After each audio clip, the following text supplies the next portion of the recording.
As Pastor Andy said, my name is Brianna Carter, and I work with Achilles Group. And so I am here with Stan to present to you what we call our Respect in the Workplace training. And so you're probably asking yourselves, respect in the workplace? We know how to respect each other. Why do we need a training on this? Well, at Achilles Group, we take a different approach when we say respect in the workplace. And essentially what we mean, we want to take a proactive approach to addressing workplace harassment and workplace discrimination. And so I am here to talk to you today on some techniques, some tips, some tricks, some things that you guys can implement in your day-to-day that will help you prevent these things from happening. Ultimately, we believe that if we focus on respect, if we focus on care, it won't give rise to workplace harassment or discrimination in the workplace. So you're going to hear me say a lot of respect, care. And I'm probably going to sound like a broken record at the end, so I apologize. But that's how important it is. And that's why I plan on repeating myself a lot throughout the presentation so that you understand and you can remember this after I leave here today, how important it is and how you can implement it in your day-to-day. So let's go ahead and get started. Before I jump right into the training, I want to talk about a few things. First things first, I want you guys to be here now. I know you guys are busy with your day-to-day activities. I know you have your cell phones and your laptops, and it's so easy to get distracted because an email comes in or somebody texts you because they need something from you.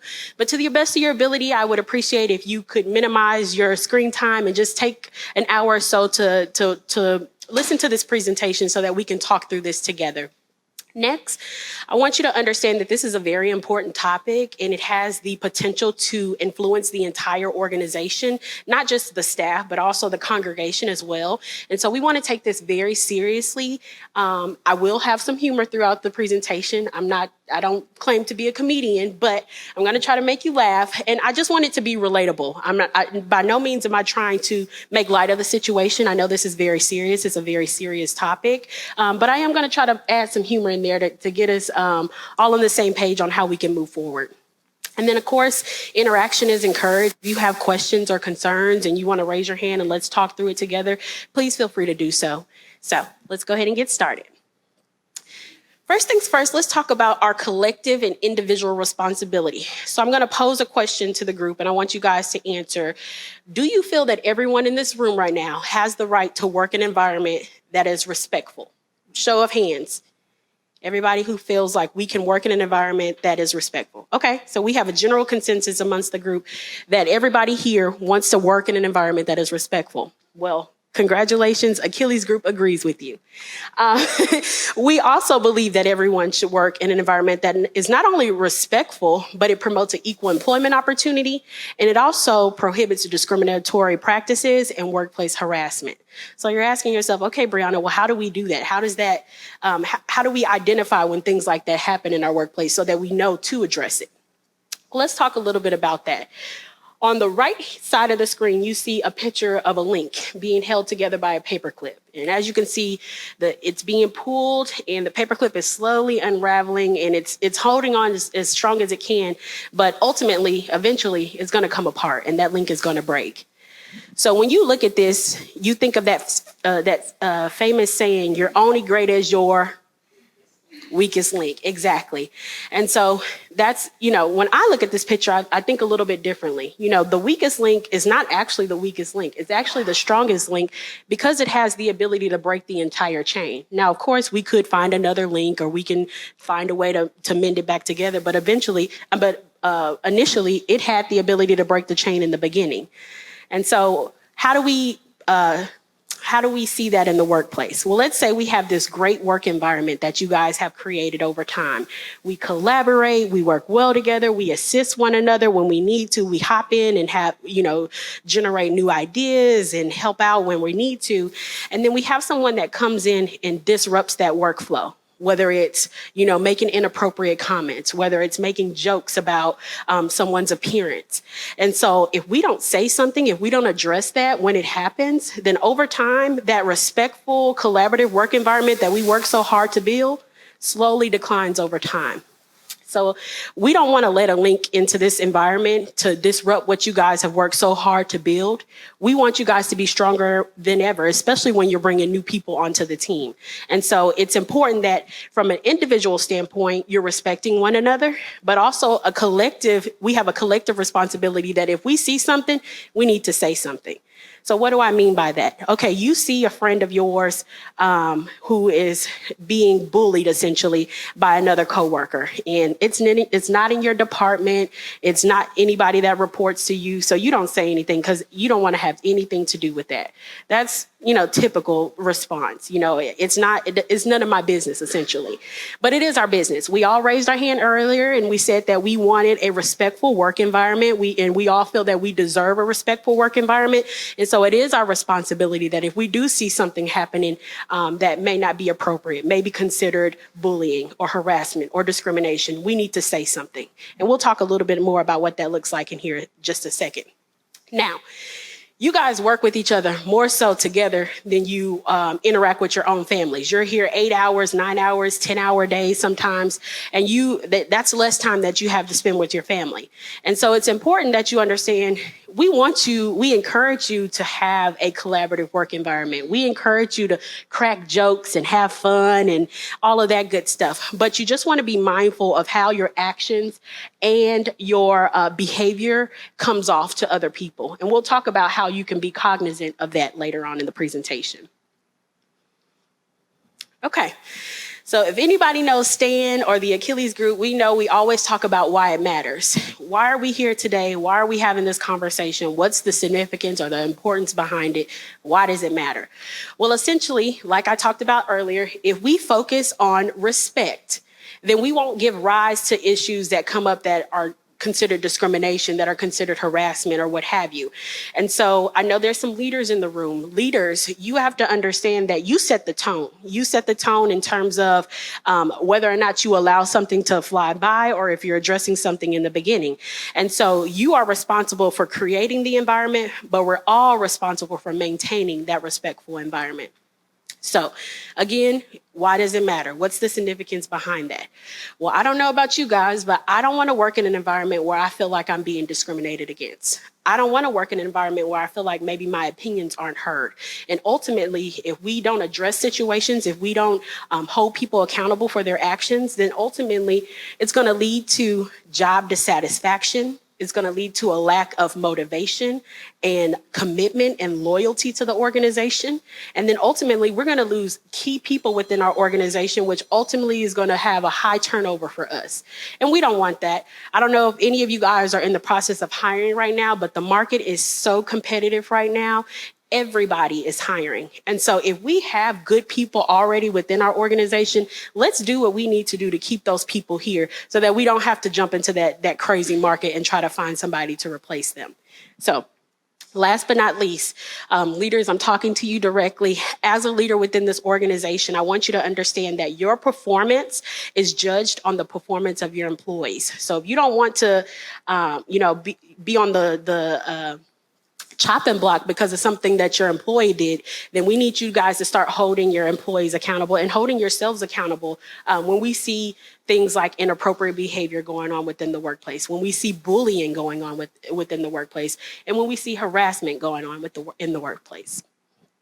Any questions so far? Okay. Yes, sir.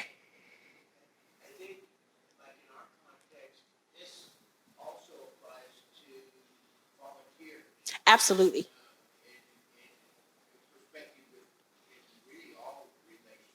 Yes, sir.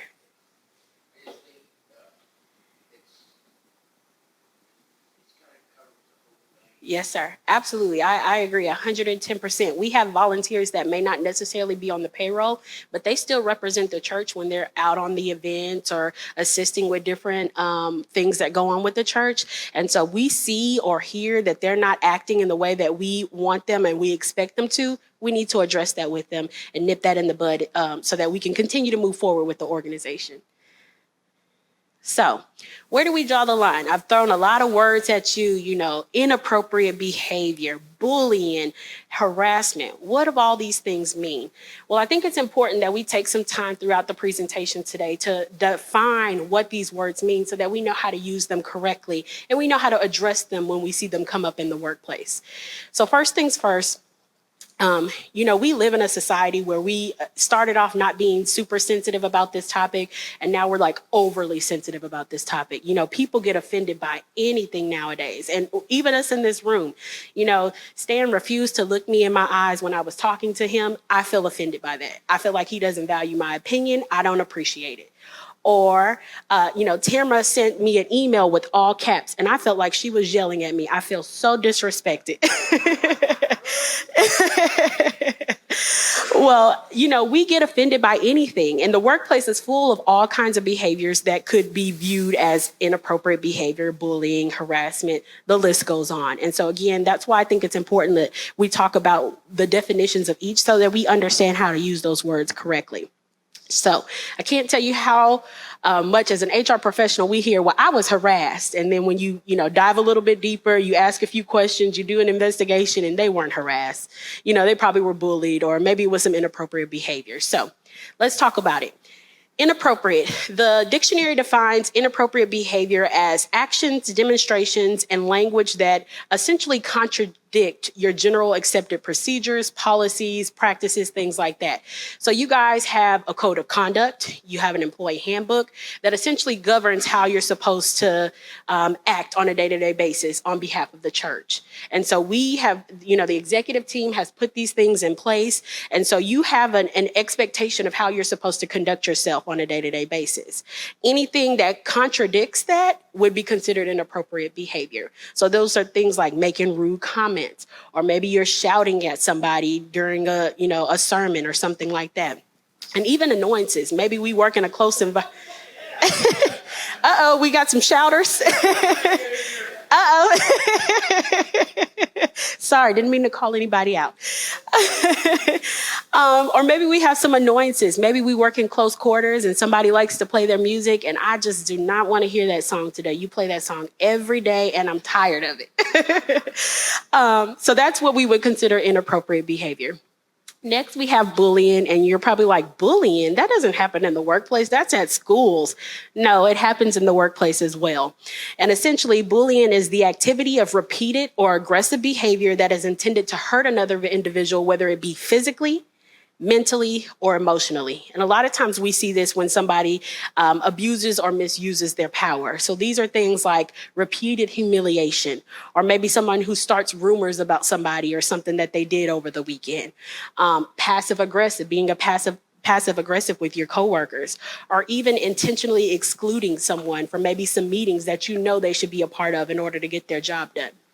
So again, I want to identify what these things are so that if you are doing these, you can kind of do like a self-check and say, hey, that wasn't my intention. I didn't intend to bully you, or I didn't intend to do some inappropriate behavior, but maybe that's what it is. And I apologize for that, and I'm going to change my ways. And then last but not least is harassment, and it is to disturb, torment, or to pester on a persistent basis. So I thought about that when I read that. Pester on a persistent basis. What does that mean? So I came up with a scenario that I want to pitch to you guys, and you let me know whether or not I have a harassment claim. So Stan and I work together. As you know, Stan is my boss, and I am required to be at work every day at 8 a.m. sharp. I'm required to be at work at 8 a.m. sharp because it is my responsibility to answer the phones. The phones turn on at 8. I need to make sure that I'm there at 8 so that when clients start calling, I can answer those phones. Well, today I came in at 8:15, and so Stan noticed that, and he called me into his office, and he said, Brianna, hey, I saw that. I noticed that you were late today. I can't express to you how important it is that you come to work on time because, your job is essential to answering the phones at 8 a.m. and I need you to be there. Okay, Stan, sure. Yeah, I'll get here at 8. You're right. I'm going to get here at 8. Next day, 8:40. Stan calls me into his office again. Brianna, we've had this conversation. I've talked to you before. It's important that you get here at 8. Okay, Stan, I'm going to try my best. Next day, 8:35.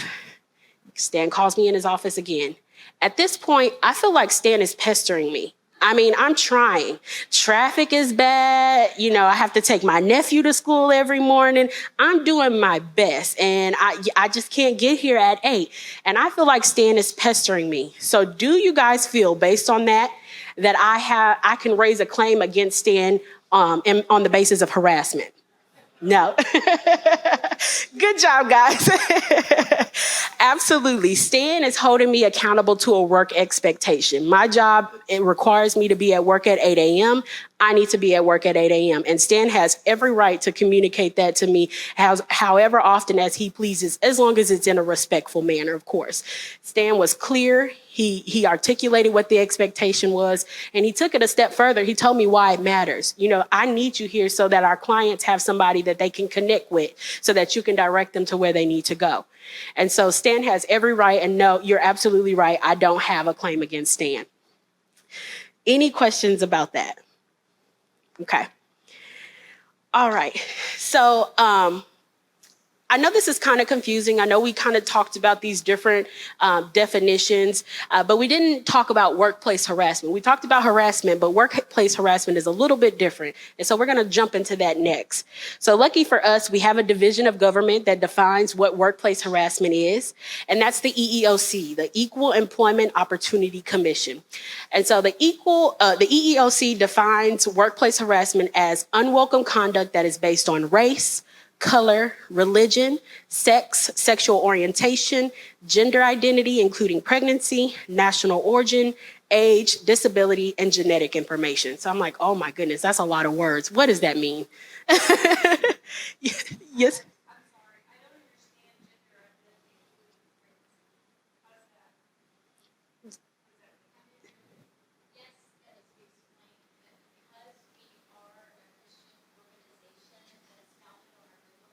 Yeah.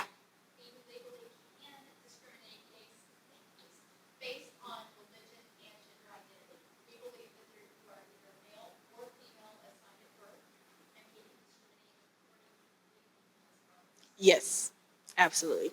Okay. So I know this is a lot, and you know, it is considered harassment, but what makes it unlawful is one of two things. Either it becomes a condition of continued employment. So if you don't do this for me, then I'm going to get you fired. Or if you don't do this for me, you're not going to get that promotion you were looking for. Or number two, the conduct is so severe or so pervasive enough that it creates a work environment that even a reasonable person would find hostile, intimidating, or even abusive. So I know I threw a lot of words at you just now in terms of, okay, Brianna, severe, pervasive, reasonable person. What's a reasonable person? We'll talk about that in just a minute. We'll get to it. Also, I wanted to talk about how the EEOC also prohibits harassment and retaliation. So what does that mean? You can't take a negative action against somebody because they filed a charge against you, or because they are participating in any way in an investigation that's against you, or if they bring up an employment practice that they reasonably believed was discriminating against somebody. So we want to avoid retaliation, but we'll talk more about that in the later in the presentation as well. So this is a lot of information. It sounds like a mumbo jumbo. It sounds like a lawyer wrote it, and that's because they did. So let's simplify this a little bit more so that we can understand a little bit better. So being treated, a simple definition of workplace harassment is being treated inappropriately based on our protected class. And so all of those things that we listed before are what we considered a protected class under the EEOC. So why is that important? Why is a protected class a part of the workplace harassment? Well, we talked about earlier how we have inappropriate behavior and bullying and harassment in the workplace. And any of those things could become workplace harassment if it's tied to a protected class. And so that's what we need to keep in the back of our mind when we're saying, well, I feel like this was workplace harassment. If it wasn't tied to a protected class, then it wouldn't be considered harassment. Doesn't make it right. Please don't think that I'm saying just because it's not linked to a protected class that it's acceptable in the workplace. It's not, because we already talked about that we all want a respectful work environment.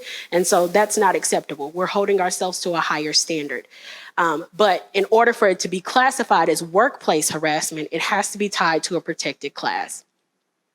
So I have a scenario that I want to talk through with you guys.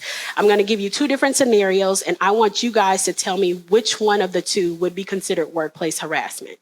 So scenario number 1, I have a colleague, her name is Shayna, and Shayna and I work very closely with one another. But Shayna is always commenting on my attire. She doesn't think I dress very professionally. She tells me I look a hot mess some days, and it's offensive to me. And because Shayna does this on a daily basis, I take extra time in the morning to get ready because I'm trying to please Shayna. I want to okay, maybe she'll like this shirt today. And so I'm starting to be late for work because I'm taking extra time to get ready in the morning. And then when I see Shayna walking down the hallway, I'm booking it to the copy room, or I'm booking it to the conference room because I want to avoid her at all costs. And so my performance is starting to decline over time. And so Stan calls me into his office and he says, Brianna, I'm noticing your attendance is declining. I'm noticing that your performance is declining. What's going on? That's scenario number 1. Keep that in your mind, guys. So scenario number 2 is very similar. Shayna and I still work together. Shayna is still commenting on my attire, but particularly she's commenting on my head wrap that I wear because of my personal beliefs. And so again, same scenario. I'm taking extra time in the morning, so I'm running late, and I'm avoiding her at all costs, so my performance is still declining.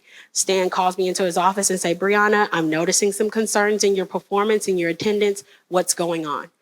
Of those 2 scenarios, scenario number 1, scenario number 2, which one would be considered workplace harassment? 2? Okay, very good.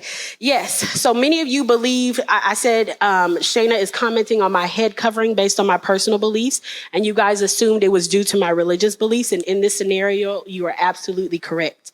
And so yes, that would be considered workplace harassment, although both are considered inappropriate and both need to be addressed. So I never want you guys to think that, okay, just because it's not considered workplace harassment, it doesn't need to be addressed, or the action doesn't need to be corrected. That's not the case. But I want you to understand one of those scenarios has a legal implication and you can be held liable for that. And I want you to be able to identify that so that you guys don't set yourself up for failure. Any questions about that? Okay. Moving on. So I've talked a lot about what isn't harassment. So let's talk a little bit about what is harassment. So we have 3 different categories. We have physical, we have verbal, and we have visual. Physical and verbal you see a lot more often in the workplace, but visual is still prominent as well.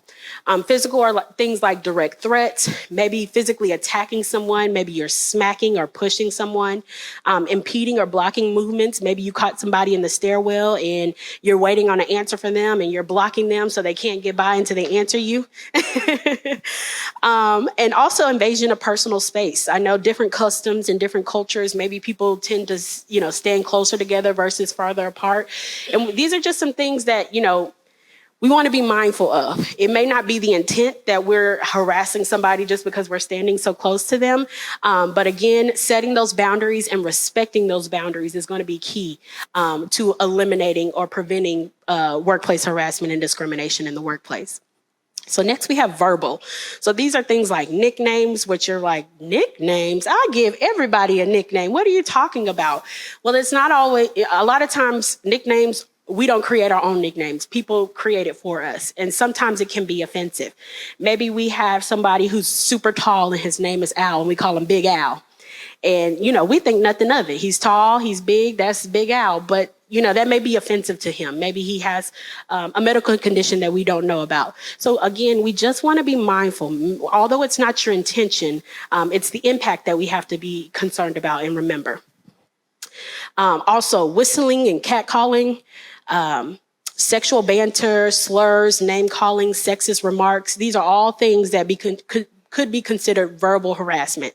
So again, I'm listing these things so that you get an understanding and do some self-checks. Maybe you did this not knowing that it was considered harassment, and you do an internal check and say, okay, now that I know, I'm going to correct my action. I don't want to offend anybody anymore. And then last but not least is visual.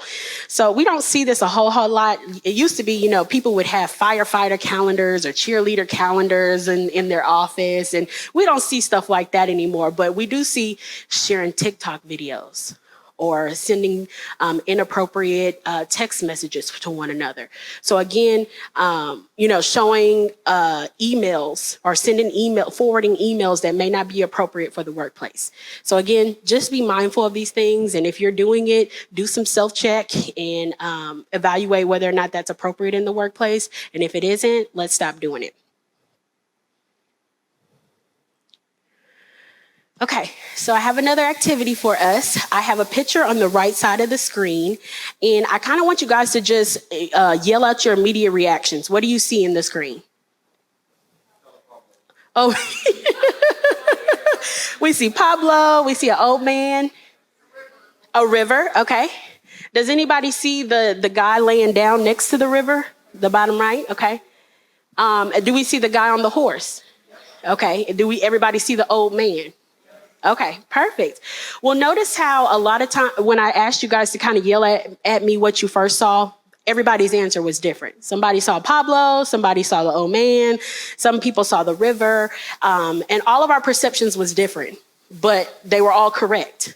It's not that somebody was right or somebody was wrong. All of our perceptions were different, but they were all correct. And so we want you guys to think about that when you're operating in the workplace and you're thinking about how your actions are being perceived by someone else.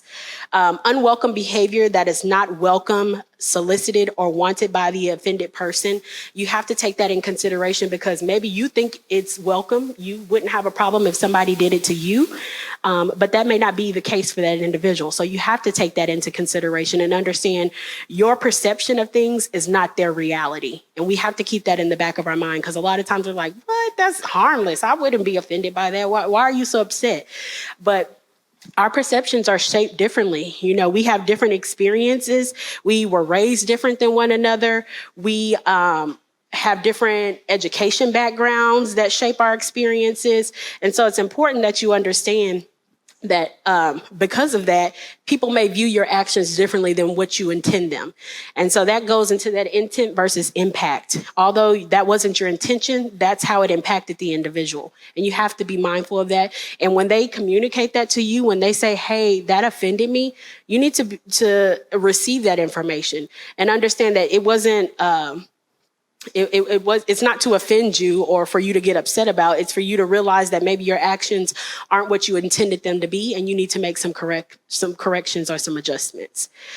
So you're probably asking yourselves, okay, Brianna, how do we do that? How do I know when I offended someone? What are the signs? What am I supposed to look out for? Well, we created a technique for you guys to use that is based off of the stoplight. Everybody has seen a stoplight in their day. They know green means go, yellow means slow down, but some of us may push it on yellow, and red means stop. And so you should use that same stoplight system when you are interacting with people and you see some signs. So let me give you an example. Stan and I are having a conversation. Stan and I are making eye contact with one another. He's nodding, he's leaning forward, he's smiling. And so he's giving me every indication that he is okay with the conversation and it's safe to proceed on what we're talking about. However, we start to get into some deep topics. And so Stan starts to sit back in his chair. He starts to fold his arms. His face is getting wrinkled. And so now Stan is giving me the indication that maybe this isn't a safe environment. And at that point in time, I need to stop. I need to pause the conversation and clarify. I'm sorry, Stan, I'm noticing your body language changing. Was there something that I said that offended you? Or did I say something that, you don't agree with? Let's talk about that. So you have to look for those signs because a lot of times, we don't necessarily say we're upset or we don't necessarily say, I don't agree with you or that offended me or how dare you talk to me like that. But our body language tells it all.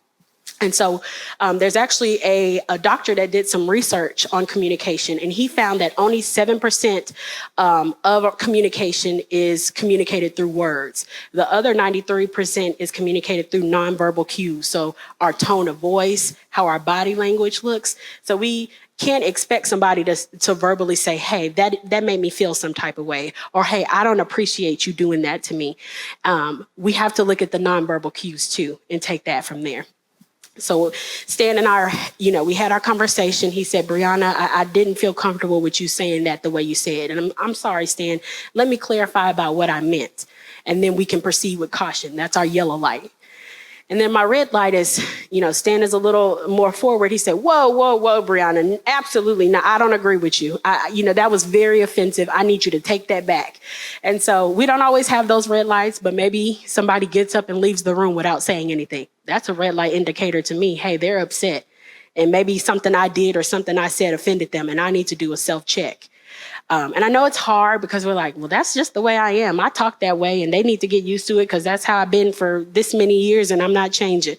Well, I'm going to challenge you. It's easy to say I'm stuck in my ways and I'm not going to change, but I'm going to challenge you because we all change our behavior in certain environments.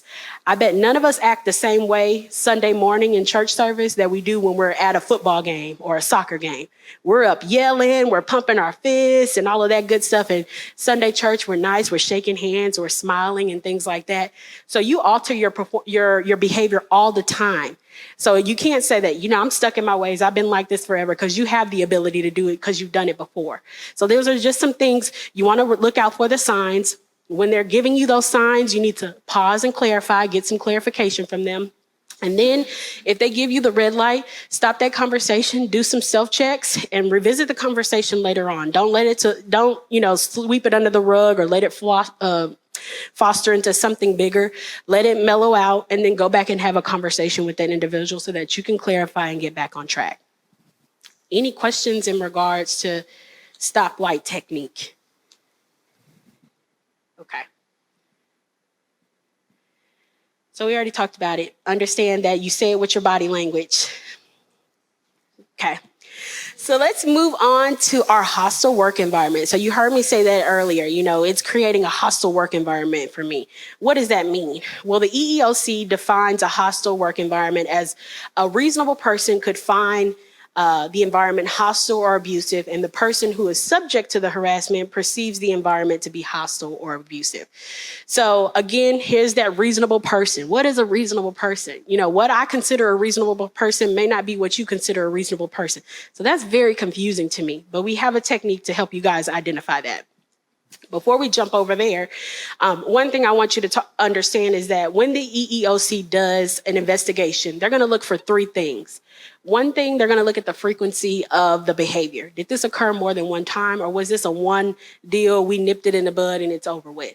They're also going to look at whether it was physically threatening or humiliating. Did that humiliate the individual? Was it in front of others? Was it in a large crowd? What happened? Was it physically threatening or humiliating? And then last but not least, they're going to look at whether it unreasonably interfered with the employee's performance. So take you back to that Shayna situation when I told you Shayna was commenting on my attire.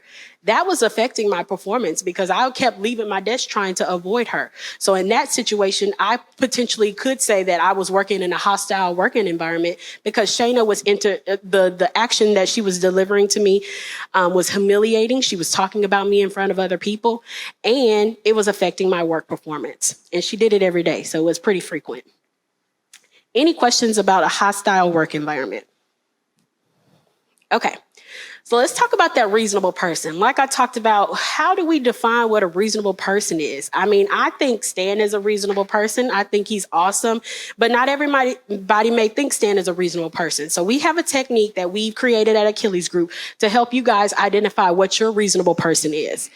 So we would like you guys to identify somebody that you hold to a very high, respectful standard. For me, it's my grandmother. She raised me. She, taught me everything I know. She taught me how to have manners and be respectful and say yes, ma'am, and no, ma'am, and all of that good stuff. And so I hold my grandmother to a very high standard because I respect her so much. And there's certain things, certain jokes, certain comments that I will not say in front of her. But that's not to say I won't say it in front of my friends. But essentially, I hold her to a high standard. And so I want you guys to identify somebody in your lives, whether it's your spouse, whether it's your children, whether it's a grandparent or whoever it is that you hold to a high standard and you act a certain way around them. And whenever you're about to make a joke, whenever you're about to make a comment, whenever you're about to do something that you don't know whether or not it's going to offend somebody, think about whether or not if that if your grandmother, if your spouse, if your children were in the room, would you still make that comment? And if you wouldn't, then it's not appropriate to use in the workplace. So that's just a way to kind of identify a reasonable person, so that it'll help you determine, should I say this? Is this appropriate to say? Would I say this in front of my grandmother? Probably not. Then I probably don't need to say it to you guys. Any questions about a reasonable person? Yeah, absolutely. Just one word on this. We believe that stand on respect, all the other stuff is going to be there. We know certain parts of this may or may not fully apply to a faith-based organization, but the idea of respect absolutely does. And so if you think about, everyone deserves similar respect. And I respect everything that you do, but as a person, that's true. I respect for the person. I don't care how much money they make or how much they donate or their stature. It's just really getting that kind of firmly in you that everyone deserves that respect. That's really the core of all of us. To be that. And there's things that I need to check my behavior. I behave in a certain way that I feel comfortable doing this in front of Tracy.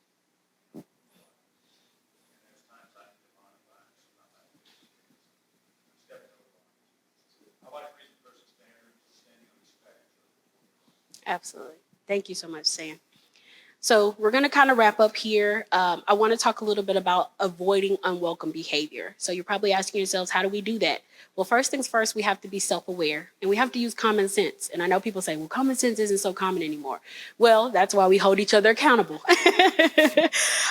So first things first, like Stan said, we stand on respect. Respect the people around you, respect the people you work with, respect the people above you and the people below you. We don't want to treat anybody differently than we would treat our grandmother or our spouse or our children. Everybody deserves that same level of respect. And again, we talked about that earlier. Everybody raised their hand and said that they deserve to work in an environment that's respectful. And so all of us have our individual and collective responsibility to contribute to that work environment. Think before you act.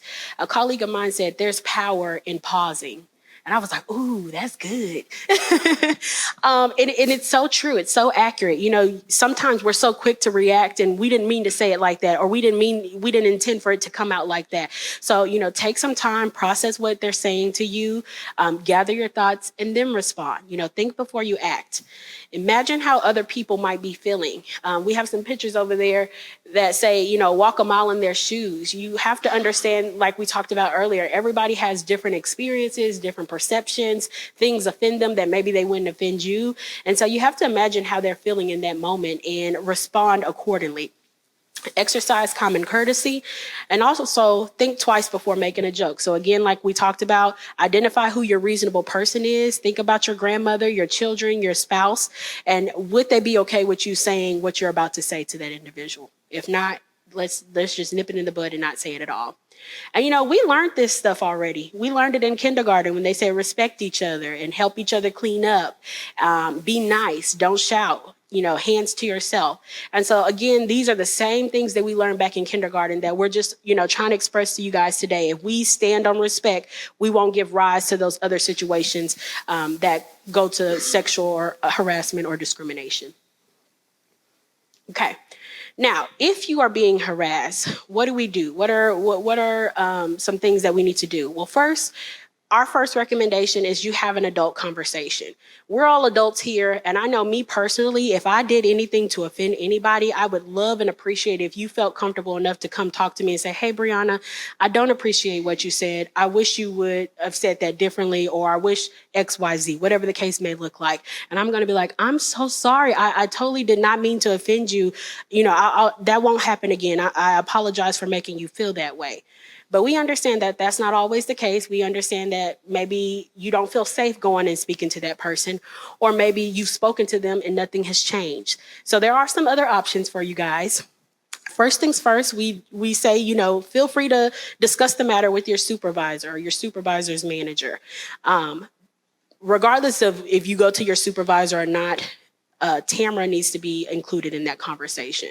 Tamara has been trained for this. This is a part of her role, and she will loop Stan and I or the Achilles group in, and we'll do our due diligence. But we want to start off by getting somebody in the know, whether it's your supervisor, and your supervisor relays the message to Tamara, or if you want to go to Tamara directly, feel free to do so. We also, yes. Yes. So absolutely. So that was the next one. You know, if for whatever reason you don't feel comfortable going to your supervisor, or you don't feel comfortable going to Tamara, feel free to go to an executive team member and have that conversation with them as well. Now, one thing I do want to talk to you guys about, if you do talk to your supervisor, or you talk to Tamara, or you talk to an executive team member, we have a legal obligation, to investigate the situation. So I know some people will come to you and say, hey, I wanted to let you know this, but I don't want to take any action.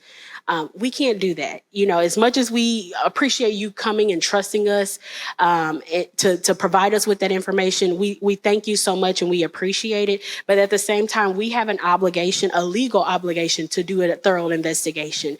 And so we no way want to discourage you from coming to talk to us. Oh, they're going to investigate and I don't want that to happen. We don't want to discourage you for doing that. We just want you to understand that if you come talk to us, we're going to take your claim seriously and we're going to investigate it. And if it is found to have merit, then we're going to take corrective action. Any questions about that? Okay. Okay, last slide.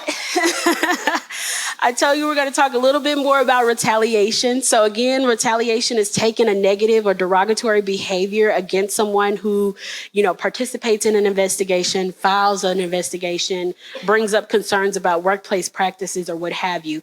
And, retaliation is not always as clear as this picture. Sometimes it's, this person, told on me, so I'm going to make them work the next couple of holidays and they're not going to have any time off. It looks a little bit different. And so we have to understand and recognize that as managers, we cannot legally punish or get even because somebody filed a claim against us or filed a claim against the organization or what have you. And so again, these are some things I want you guys to keep in mind. The EEOC strictly prohibits retaliation, and you could be held liable if you fall victim to that, or not fall victim, but if you participate in that. Any questions about retaliation? Okay. All right. So to wrap this up, our message is pretty simple. If we, treat everyone with equal respect and care, then we won't have these issues that come up where somebody feels like they're being harassed or being, assaulted or bullied or what have you. And you need to understand and recognize the signs when someone feels uncomfortable. So reading that body language and pausing and clarifying what you meant so that you don't offend them, or, pausing the conversation, everybody calm down. Let's come back to the conversation and resume on a respectful note. And then also understand that you have the ability to address and report any concerns like we talked about. Tamara is a great resource for you. Your supervisor is a great resource, and also the executive team as well. Okay, that's it. Any questions?